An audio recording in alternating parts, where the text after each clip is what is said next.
kita lihat dulu di sini, saya sengaja bikin bentuk perbedaan.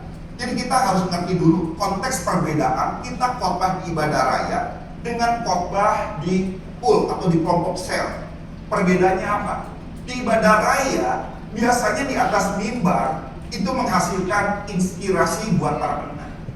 Apa yang disampaikan pasti mereka dengar, oh iya ya, saya baru ngerti nih, inspirasi. Sedangkan di kelompok sel itu untuk menghasilkan transformasi. Jadi perannya ketika Bapak Ibu punya penyandang gembala pool, berbanggalah dengan itu. Karena teman-teman, gembala pool inilah adalah Tuhan percayakan untuk membentuk, untuk membina agar mereka bisa menghasilkan menjadi waktu dari teman-teman dari pool ini sebetulnya. Nah, sekarang kita lihat di mimbar, ibaratnya si hamba Tuhan itu dalam khotbah itu memberi benih, tabur benih. Dan pertumbuhannya justru yang nyiramin benihnya apa? Di kelompok sel. Jadi benih itu hanya nempel, tumbuhnya dari mana? Kelompok sel. Dan berikutnya, di mimbar itu untuk menabur, hamba Tuhan untuk menabur. Di dalam kelompok sel itu memelihara daripada taburan itu biar gak mati. Jadi saya suka katakan gini, kalau di ibadah raya, setiap firman yang disampaikan ini, itu sifatnya untuk mengajar jemaat untuk mencicipi. Ini asin loh, ini manis, ini asam. Oh iya, asamnya kayak gini, manis kayak gini, asam pedas kayak gini. Tetapi di kelompok sel kita diajar untuk mengunyah. Ini asin, tapi tekstur asinnya gimana ya? Keras, kasar, atau enggak? Nah, jadi sebetulnya di kelompok sel ini kita belajar mengunyah. Oh begini ya, waktu di khotbah di ibadah raya cuma sesuatu yang bersifat teori, praktek kehidupannya gimana? Nah inilah kita punya belajar mengunyahnya waktu di konsel di pool kalian, Bapak Ibu ya. Nah, kenapa sih oleh sebab itu ada satu kelompok sel? Saya arahkan di sini dulu ya. Jadi kelompok sel kita harus ingat itu bukan miniaturnya ibadah raya. Jadi kita harus seperti khotbah ibadah raya, enggak. Jadi bukan miniatur ibadah raya, tapi kelompok sel itu tempat di mana firman Tuhan belajar untuk dipakai, belajar untuk didiskusikan, belajar untuk direnungkan, diterapkan, dan akhirnya menghasilkan perubahan itu. Ada satu proses pertumbuhan. Makanya konteks di sinilah lebih kalau kita tepatnya dikatakan sebagai berakar, bertumbuh, berbuah. Prosesnya menjadi buah. Ya, ada satu mentoring di sana, dibentuk dan segala macam. Dulu saya belajar sebagai seorang pendua syafaat, ya namanya juga pendua cuma ikut doang gitu kan ya. Belajar untuk mendoakan orang di rumah sakit dari mana belajarnya? Pertama kali ini dari itu. Akhirnya dulu saya ikut, dulu masih ada namanya Pak Harefat, pendua zaman dulu masih ya. Kayaknya generasi berbeda. Ada Pak Harefat, dia ini kolonel angkatan udara, pensiunan di sana. Jadi pendoa, dan dia karena sarjana psikologi, jadi setiap pendoa yang laki-laki itu sebelum benar-benar jadi pendua syafaat setelah diklat harus ada konseling, dikonseling oleh dia. Bisa jadi atau enggak jadi pendoa, diterima atau enggak pendoa, harus konseling.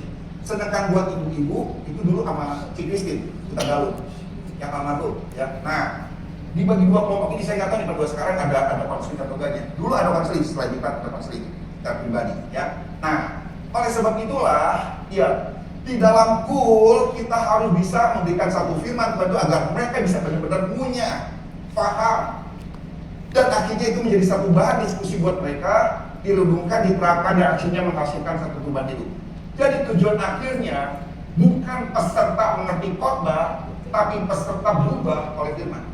Makanya kenapa pool itunya apa? Motonya KTM, kesatuan hati, tumbuh bersama, dan akhirnya sudah bertumbuh, kita bisa pakai untuk memenangkan jiwa. Kurang dapat ya. Oke, ya. Jadi kelompok sel tujuannya adalah bukan sekedar hadir, datang di komsel, lumayan senang makan, konsumsi makan bareng gitu kan ya, hemat duit, atau ya napos kayak gitu kan ya. Bukan sekedar hadir, tapi tujuan akhirnya adalah bertumbuh. Bukan sekedar tahu, tetapi berubah. Inilah tujuan daripada kelompok sel. Sampai di sini kita tahu dulu ya. Nah, sekarang kita akan masuk yuk. Saya kasih judulnya 7 langkah they change with impact. Ada 7 langkah, aja 7 step ya, reaching the impact. Kita berkhotbah yang menghasilkan suatu dampak. Ya, yang pertama adalah segini. Langkah pertama adalah kuasai materi lebih dulu. Jadi saya mau bahas ini bukan seperti homiletik kita ibadah raya ya. Sebetulnya saya ngomong gini buat Bapak Ibu teman-teman, buat ketua pool, pengurus pool semua. Materi kita di dalam pool itu sebetulnya lebih memudahkan kita untuk baik khotbah. Kenapa? Semuanya sudah ada, draftnya sudah ada, kerangkanya sudah ada, semua sudah ada. Kalau kita khotbah di atas mimbar itu lebih repot, karena kita harus cari dulu idenya apa, kita kembangkan dan segala macam. Kalau di pool pun sudah lebih mudah. Cuman masalahnya di sini, itu kan kerangka. Kerangka ini artinya belum hidup. Bagaimana kerangka yang kita dapat, kita hidupkan. Nah di sini harus ada jiwa yang kita masukkan. Nah inilah peran daripada teman-teman yang ada di pool. Bagaimana kita menghidupkan kerangka tersebut, masukkan daripada soul ini. Nah langkah pertama adalah kuasai materi lebih dulu. Kebanyakan daripada kita salahnya adalah gini, membaca materi setelah komsel baru mau dimulai. Sibuk gawe repot jadi baru buka setelah last minute mau pool. Saya pernah ada seorang teman tuh di Aruna, pergi saya kerja, Dre kenapa Ci? Ini Dre, ini mau nanya ini. Saya jelasin secara sederhana kenapa. Pas sore ke bagian bawah firman, hari itu malam itu mau pool baru buka. Nah kebanyakan kita kesalahannya di sana. Akibatnya kita anggapkan gampang lah, draftnya ada, mereka fotokopi kecil itu kan, makanya disampaikan pasti terbata-bata. Kenapa? Dia karena dia nggak paham alur daripada apa yang disampaikannya di dalam draft itu, dan dia nggak tahu intinya apa. Artinya ketika ada pertanyaan dan jemaat, dia sulit menjawab. Nah ini yang biasanya kesalahan yang terjadi di kalangan daripada pengurus. Yang nggak pengurus dan mereka yang dipercayakan untuk membawakan daripada sharing firman Tuhan tersebut. Nah berikutnya kita lihat. Nah hal yang seharusnya dilakukan adalah gini nih. Ini pengalaman saya. Baca materi minimal 3 kali. Sekali pasti kita agak sedikit gaman. Ini maksudnya apa sih? Baca lagi 2 kali. Seluruhnya kita draftnya kita baca 2 kali, 3 kali. Lalu bikin satu pertanyaan. Pertanyaannya adalah, apa sih tema besar daripada draft yang dibagikan? Tema besarnya, ya, bukan judul besar ya, tema besar. Lalu berikutnya adalah, waktu kita bagikan daripada khotbah ini tujuan khotbahnya buat apa? Kita harus tahu dulu. Dan yang ketiga adalah, apa pesan utama ketika saya sampaikan ini kepada jemaat? Dan yang berikutnya adalah, apa respon yang Tuhan inginkan?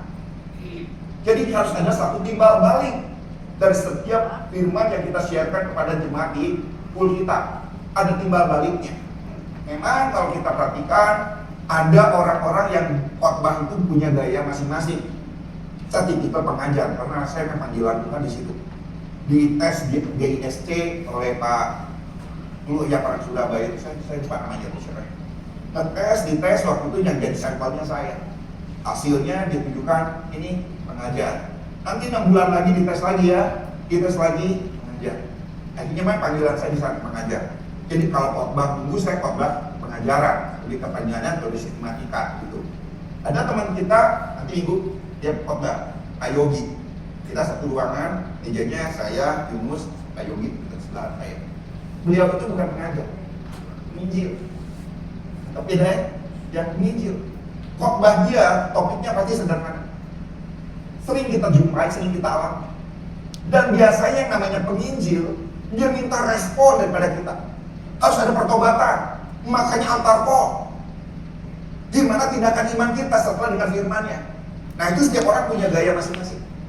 Saya bukan tipikal gitu. Ya, Pak ini jauh-jauh dari ngomong, ya sok pokoknya closing-nya enak. Biasanya kalau guru matematika dia ini integral teng udah ya lanjut lagi minggu depan kan gitu kan. Nah persis lah kayak gitu. Ya sudah selesai ya, yuk PR silakan saya tuntut. Nah gitu ya. Nah tipikal orang pasti beda-beda ya. Nah sekarang kita lihat ya. Apa respon yang Tuhan inginkan? Kita harus tahu. Makanya kita baca bahan itu minimal 3 kali. Minimal, sampai paham betul-betul dan kita tangkap. Apa tujuan yang Tuhan inginkan? Apa pesan utamanya? Apa tujuan khotbah? Dan apa tema besar? Nah, lanjut berikutnya.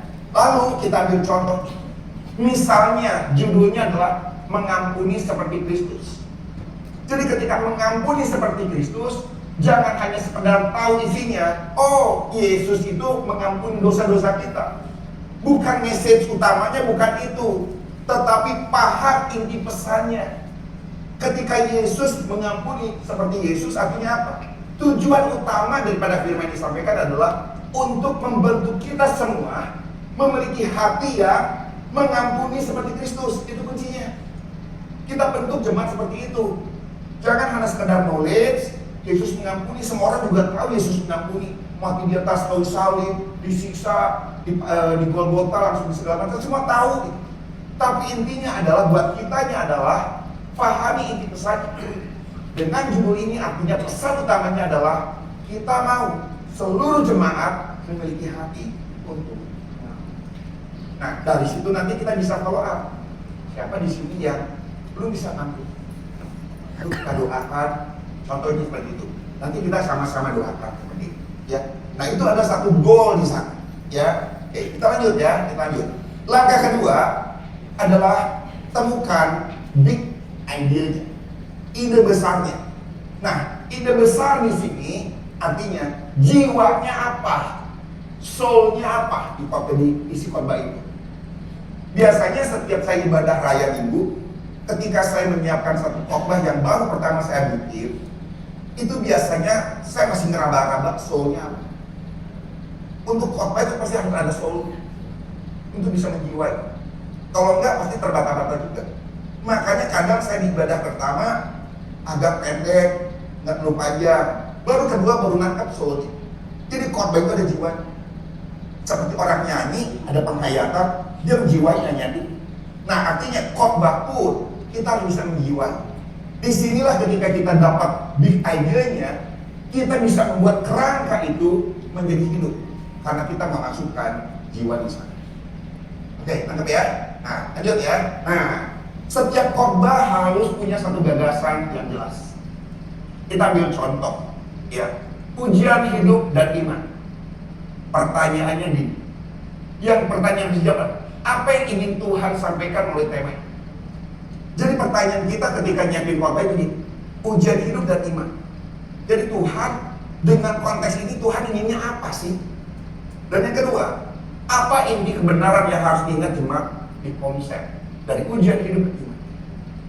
Artinya Tuhan inginkan adalah suatu proses yang terjadi dalam kehidupan kita, dan proses inilah sesungguhnya menimbulkan satu iman. Iman tidak pernah timbul dalam keadaan zona nyaman. Jadi di sini kita bisa nangkep. Lalu bisa kita follow up. Bapak Ibu sedang menghadapi masalah hari-hari ini. Ingat, ketika Bapak Ibu menghadapi satu masalah hari ini, artinya Tuhan sedang menguji hidup Bapak Ibu untuk melahirkan satu iman yang besar. Sebab iman tidak lahir dalam zona nyaman. Iman lahir dalam satu goncangan. Iman lahir dalam suatu badai kehidupan yang besar. Iman itu muncul dari situ. Nah, itu kena di situ, ya. Jadi intinya di sana, inti kebenarannya. Jadi disinilah akhirnya si jemaat bisa ngerti. Bukan hanya sekedar khotbah yang bersifat monolog, tapi dijadikan satu dialog. Kalau khotbah di ibadah raya monolog, nah di dalam konsel bisa dialog. Memang ada beberapa gereja seperti Fajar Pengharapan yang saya tahu, apa yang dikhotbahkan hari Minggu itu juga di dalam konsel mereka ada diulang kembali, ya. Nah, sekarang kita lanjut nih, lanjut. Yang ketiga, temukan dasar Alkitabnya. Temukan dasar Alkitabnya artinya begini. Jangan memulai sesuatu dengan berdasarkan pengalaman atau ilustrasi. Jadi kita lihat judul lalu kita cerita.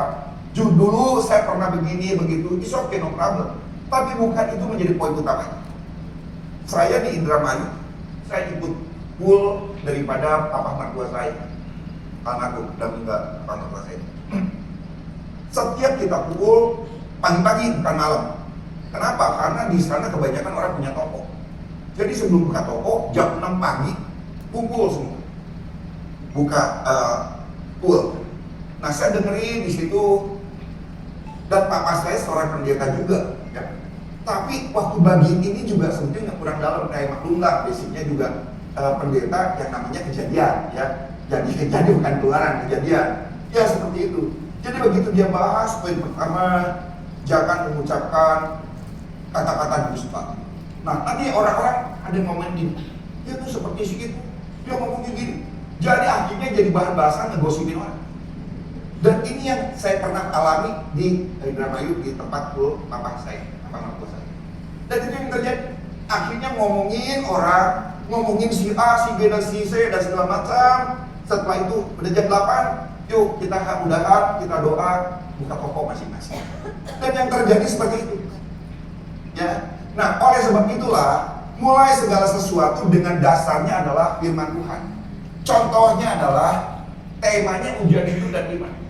Teks utama biasanya kan kita draftnya gini kan, Yakobus 1, 2-4. Lalu ada beberapa ayat pendukung, Roma 5, 3-5, dan 1 Petrus 1, 6-7. Ya, kayak gitu kan biasanya kan. Jadi mulailah kita kembangkan dari teks utamanya ini dulu. Gimana membaginya? Nah, kita masuk dalam langkah 4, pelajari konteks teks. Ya, oke. Kita lihat pelajari konteks teks. Artinya kalau kita lihat di tadi Yakobus 1 ayat 2-4, sekarang pertanyaan kita ini. Ulik dulu di sini sebagai ayat pembukanya.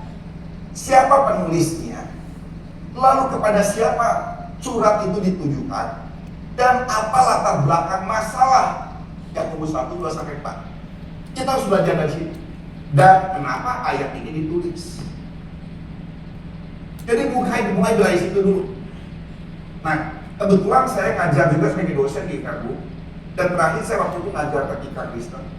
Dan ada teman-teman kita yang jadi kuliah juga di sana. Di sini juga ada yang ahli ya.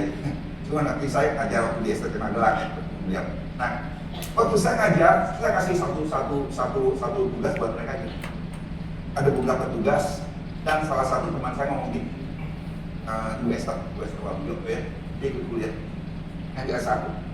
Dia ngomong gini, saya ngambil tentang dari 1 Korintus sekian ya, tentang etika Kristen dalam dunia dan tapi belum selesai. Nah, saya ngomong gini, Bu, paling gampang adalah telusuri 1 Korintus itu, apa yang terjadi, apa yang dialami oleh jemaat Korintus, dan ini yang akhirnya kita bisa menemukan titik temu daripada apa yang terjadi di sana waktu itu.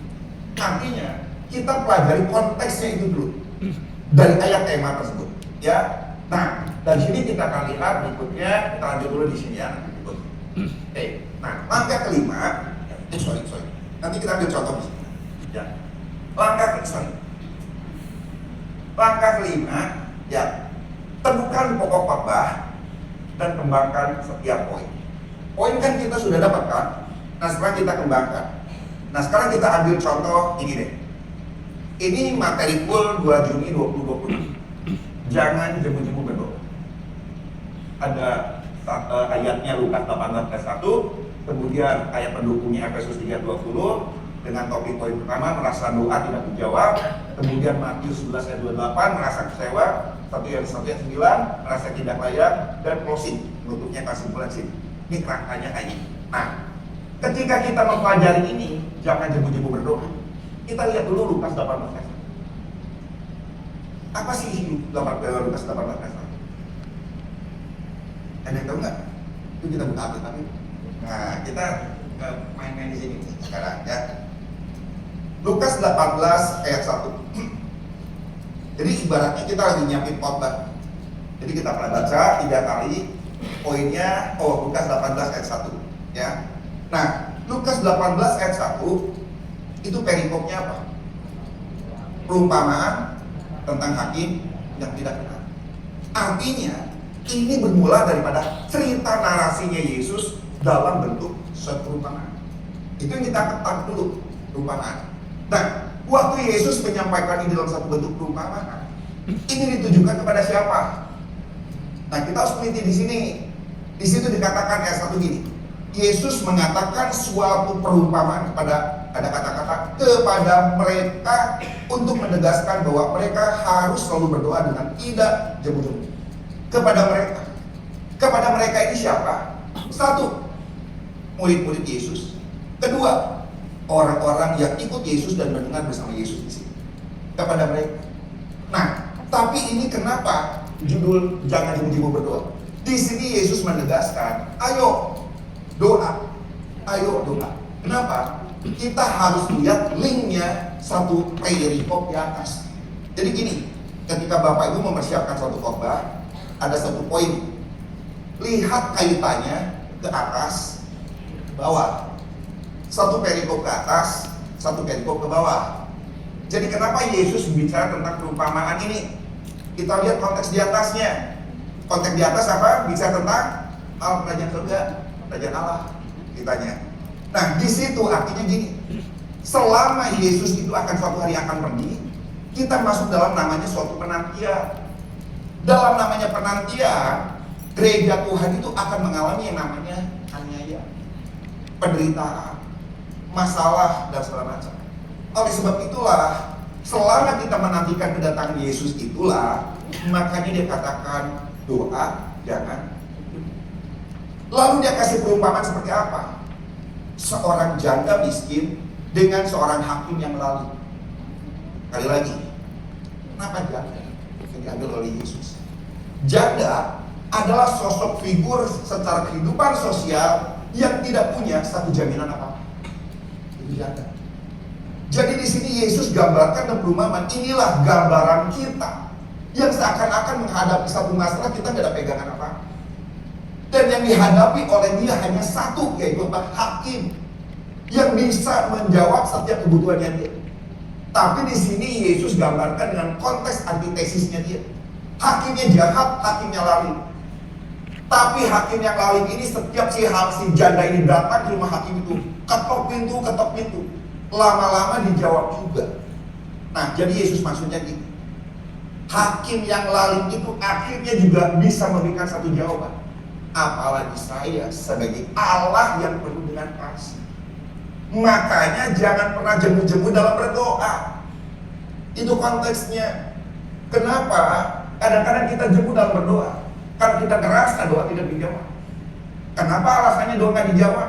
Karena kita memandang jawaban doa daripada Tuhan dalam gambaran waktunya kita.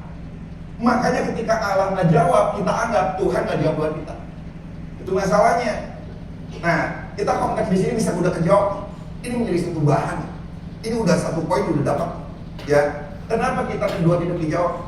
Karena kita melihat jawaban doa itu dari sudut pandangnya kita, waktunya kita. Pengennya kita besok ada jawaban. Ketika tidak ada jawaban doa, bukan berarti Tuhan tidak kasih jawaban. Tidak ada jawaban, bukan berarti belum ada jawaban, itu tidak sama dengan tidak ada jawaban. Ya, nangkap ya? Nah, itu satu poin. Lalu yang kedua, kenapa merasa kecewa?